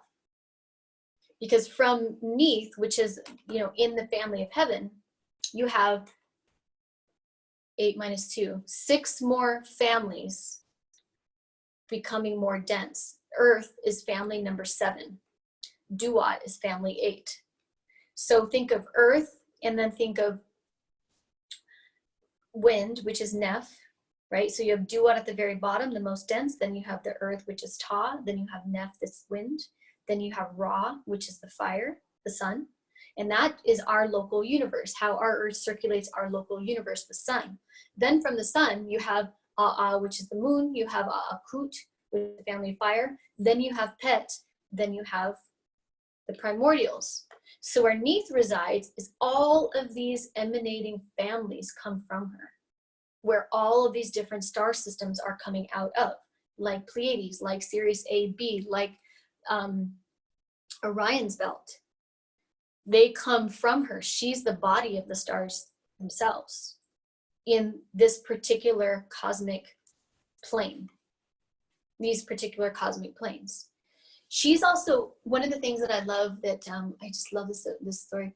A lot of these Egyptian deities have feast days in the Egyptian calendar. Her feast day is in January. And one of the ways that people would relate to Neith and make offerings to Neith is, and you don't have to do it just on a feast day, you can do it at night at any point, is they would make these little mini solar boats. I think we were in ritual and they were told to make a solar boat. They'd make these little mini solar boats out of the natural world around them or out of reeds. Weave, like for Neith, weave a reed solar boat or just make one out of paper. And then the whole like festival of the lights and festival of the lanterns comes from this ancient Egyptian tradition. And so what would happen is Neith is the sky, right? And she's all the stars. And Nut comes from Neith. So you have Nut, Neith. They're all like a family. They're related. Her name Neith means to root and to weave. She's like, it means literally to weave. Then what they would do is all these people on her feast day at night would light candles all night and then put candles in the solar boats. And then they would send out the candles in the solar boats to basically bring their light, their soul, the light of their soul, the firelight in the body onto the boats to say, we are the daughters and sons and children of you, Neith. We love you. Thank you for our life, where we come from and where we return to you. We want to give some of our light back to you to feed you. And so then all of the thousands of lights on the little boats would then feed the body of Neith, so that then she could continue to feed all of the divine sparks, all of the souls that come from her. It's one of my favorite. We did this ritual actually this year. Little stories about Neith. So one of the things I do also want to talk about Neith is that she also is related to, she's oftentimes related to the hunt, and not hunt in the sense of like, to devour or take or kill. She doesn't have that kind of quality in her. She's more the hunt in terms of direction and focus. The hunt and the journey that the soul needs to take to find its way through the cosmological planes, through the star systems, to make it to planet Earth. It's like the hunt and the journey to be born. Like when the divine spark, the soul, is like, all right, I made a contract, I'm coming in. It's like the hunt to find the actual alignment of the star systems to make the way into planet Earth. That's oftentimes what she's related to. And hunt also, she's associated with Diana, Artemis, because we're talking cosmologically, we're talking about constellations. And so the hunt in her relation is to find which star system to sync up with and align with as a soul wanting to come embodied to come into. So it's really about lining up with star systems to find the path to manifestation. So there's a little bit about me. I love her. I could talk about her all day. Any other questions? Oh, Cicada, you're making ormus. Sweet. Can we try some here? Everyone wants to know why we take ormus. Why we take ormus. Mm-hmm. Okay, so for me, ormus alchemically is monoatomic. Well, it's a lot of things. The ormus that I'm used to taking is 6 billion years old, and it has all of the original silica and like monoatomic gold and all of this original like starlight dust inside of it. And it's very, very crushed, is very, very refined. Why I take Ormus is because I feel it's the way that I feel with it, and there's other definitions and descriptions and different kinds of Ormuses that do different things. That why I do it is I feel like it's conductive. It's a combination of like I feel it as lightning. It's like the flaming sword. Like when I take Ormus, it's like, and it like kind of tunes me up like this. I see it as the lightning. And then when I'm taking like other medicines that are very root based, you know, like frankincense isn't really root based, but it has a very like earth magic realm to it in its high states. I feel like that's more serpent path, where it's like connecting me on a deeper level from the earth, you know, because we're made of both cosmic dust and the body of the earth. That's like a more rooted, deeper energy that's connecting me more to the ground. So I have both the serpent and the lightning coming in together for me to be a conduit and an instrument. I think Ormus helps me become more of a conduit for the instructions, transmissions, and information to flow through me more gracefully. So there's a little bit about my reasoning. Ormus is a whole class probably in and of itself. And Mars and Mercury, the color for Mars and Mercury. Mercury, orange, depending on what cosmology you're working in, or depending on what lineage you're working in. For me, the lineage I work in, it's orange, and then Mars is oftentimes red. Oh, thank you, Shazi. All right. I feel like if there's any more questions, feel free to hit us up on Instagram with your questions, and we can dig deeper into those questions next week. Yeah, one thing that did happen for this week that I really appreciate, and I want to just support what Sonia just said, is, and also Linsun, if there are specific deities or things you want me to cover, speak to it. That helps. Speak to it ahead of time, so then I can find, like, weave it into the already story revealing itself. Like right now, the story is revealing itself as we come together every week, and it changes and evolves. And simultaneously help, like the body of Neith, help weave the story. So if there's particular things that were shared in this class that you want to learn more about, please say so, because I don't oftentimes remember everything that I'm saying, because it's not me. So I need your help that way. And the other thing I just want to request some support and help on is I have a tendency to reverse things. Like today, even though today's Egyptian cosmology class, and I always offer this on a Mercury day, I was like dressed in blue and sapphire, like ready to do Egyptian cosmology on Thursday. And at one point, Missy. at one point, maybe I was feeling you, Missy. That's what Masanya said. At one point, Ricky's like, "Babe, you're wearing blue." Masanya's like, "Yeah, you're dressed for tomorrow." I was like, "What do you mean? Doesn't it say Thursday?" You're like, "No, today's Egyptian cosmology. It's Wednesday." I was like, "Oh." So obviously it's good reasoning, and I see the reasoning now, but the point being, if I am maybe reversing names or reversing numbers or reversing words, I do that sometimes. I, as a kid, would train myself to write with both left and right. Like I was really adamant about getting my writing. So I think because I used to do that and write with both fingers, I reverse things a lot. So just let me know. Calling upon you guys to help me. Yeah. Okay, one last question. To repeat, could you repeat just briefly, like, what those 8 houses are? Like, Primordials is this. Yes. Het is this. Yes. Okay, so as I'm doing that, the Book of Doors, get this deck. It's incredible. I think it's one of the most incredible books and decks. It's my great teacher. It has been forever. I cannot get enough of it. In the back of this deck is also a divination map of the 8 families. Sorry, I'm having a hard time. Right, there we go.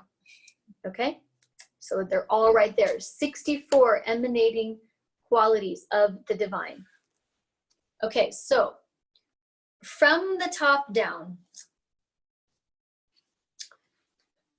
do you want to write it out, or I just say it? From the top down, the first family, from the most subtle, the most subtle. where all of the rest of the families emanate from most subtle to more gross. The first family is called the Primordials. I'm just going to say the English terms, and next week we'll talk about the Kemetic. This is the Primordials. The first 8 are the Primordials. The next family, where Neith resides, is the family of heaven. The next family, which is where Serket resides, is the family of fire. The next family, where, who is it? Oh, Tehuti resides, is the family of the moon. The next family, where Nebhet resides, is the family of Ra. The family of Ra is our sun. So now those first 4 families up above are not in our local universe. They're above our local universe. Ra is where we get into the sun. So now we're seeing emanations. Our earth circulates our sun god Ra. We pray to the sun god Ra. That is the sun that we're circulating around. So you get what I'm saying in terms of emanations and like layers of consciousness. The next family is Neph, and that's the family of the wind. Then the next family is, I spoke to this already, I know I'm looking for, the next family is Earth, which we are on, physical Earth. And then the next family is the Duat, which is the netherworld. The Duat, which is the netherworld, is connected to the Primordials. It's one big Ouroboros circulating energy of death that feeds life, that feeds death again. So those are the 8 families. And we are going to keep going through them. And once we start, as we really get comfortable with this deck in the Book of Doors, and we start to really get comfortable with these deities in their Kemetic terms, and a quality of where they sit in relationship to the cosmic planes, this is going to take time. Then we're going to start getting into deep star knowledge and how, and the star relationships and star knowledges. And we're going to keep touching on it every week and keep growing with it. But I just wanted to like sort of give you an idea where we're going. Okay. Any more questions? All right. So to close, but I'm going to make a closing prayer. And before I close, I just want to say we are soon going to be doing an online course. And there is a lot that is just not going to be shared in these classes. That's going to be different from the online course. I just want to be clear about that, because what's shared in these classes is based on the ancestors that come into alignment. And the ancestors that come into alignment ultimately determine what gets shared. And so there's no way, unless you've been coming for every week and you keep coming every week, to really get to know the full story and the full dynamic, unless there's consistency, because everything grows on the next thing and it just kind of keeps evolving, keeps growing. So the whole story and what we're working in the whole story is going to be, or the story, not there are many stories, the story that this mythological landscape is made of will be brought forward in the online course, because then you really can take the journey in its fullness. So these are like spotlight sessions, but I just want to share that because a lot of people keep asking about it. And we're just having to rearrange some dates, and soon we're going to tell you when we're launching it. So I just want to say thank you for your patience in us releasing those dates. Very appreciative. Okay, so I'm just going to make a closing prayer and say thank you to all the Neteru, the deities, and then we close. We're done.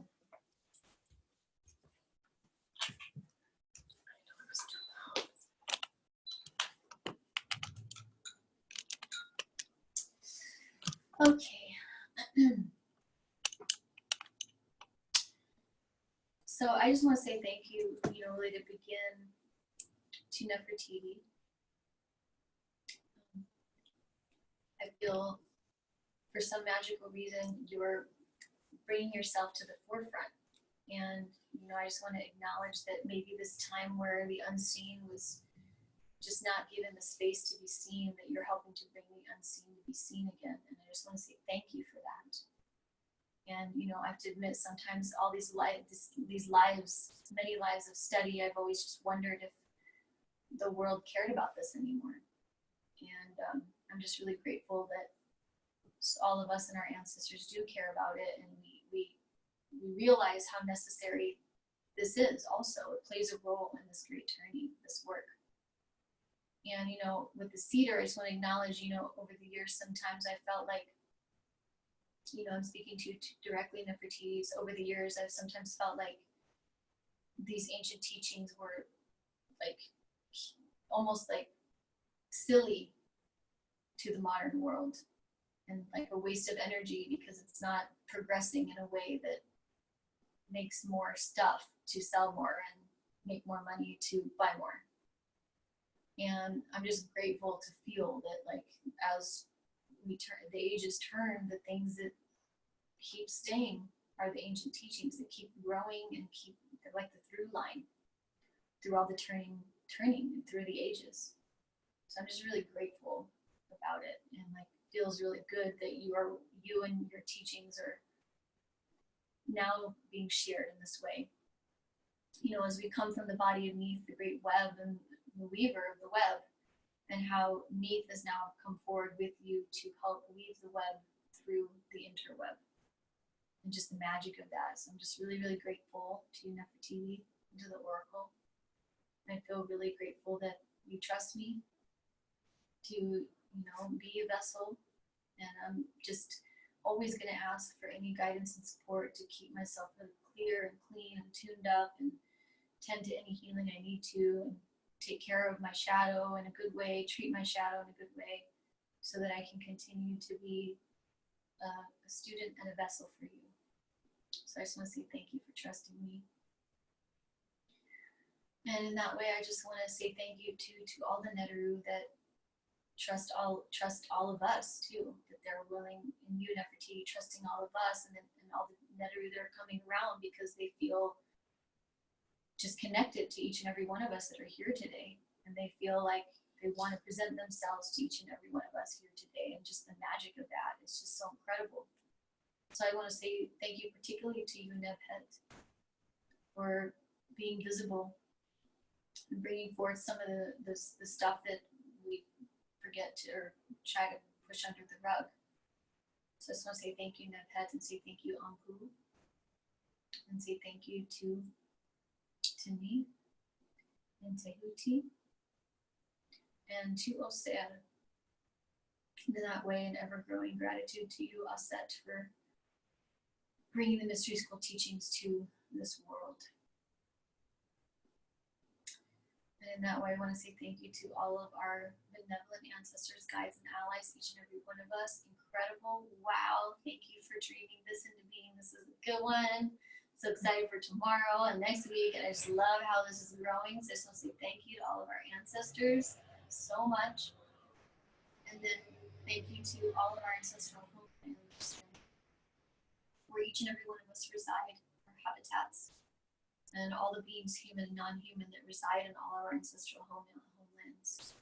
All the tribes, all the names of all the tribes that we're learning, and then also too, you know, the standing ones and the winged ones and the insect kingdom, the four-leggeds and the two-leggeds and the swimming ones, and all of the beings non-human too that reside in the habitats that we're living in, the homelands that we are studying in and learning and growing in. Thank you to each and every one of you. And this way too, I want to say thank you to the temple keepers here, Sonia, Roxanne, and Ruby. Really appreciate the three of you, and appreciate how you're like the reason why this is online. And I just want to put a special prayer to each and every one of you on behalf of Nefertiti, and you know, may all of the blessings that you're stewarding to bring forward the wisdom and instruction and technology from Nefertiti and all of the Neteru, may all the blessings that you're helping to bestow come back to you, take care of you and all your dreams and your hopes and visions, everything you wish for yourself in your life moving forward. And in that way, may that blessing touch the hearts of each and every one of us in all of our relations too. Om Neteru, Om Neteru, Om Neteru. Don't forget to drink your water, everybody. Thank you. That was such a good prayer. Thank you. Love you all.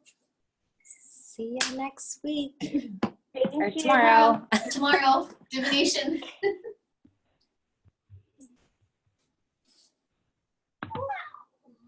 Love you. Man, that was like 4 days. Did that?